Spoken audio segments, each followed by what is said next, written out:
батареяны рекуперациямен толтыру функциясын қосып қоятын болсаңыз, тежегіштің не екенін ұмытып кетесіз.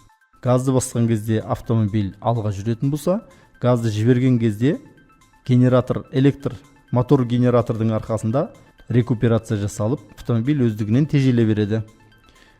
RAM 1500 2025 жылғы модельдің салонына келетін болсақ, бұл нарыққа шығарылған RAM модельдерінің ішіндегі ең люксі болып отыр. Аудио системасы да керемет, 1228 ваттық аудио системамен жабдықталған. Сонымен қатар қауіпсіздіктің ең соңғы электрондық көмекшілері қарастырылған.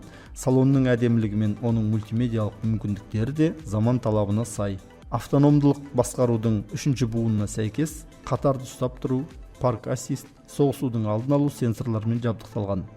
ақш нарығындағы бағалары Dodge Ram 1500-дің $58,000 басталады.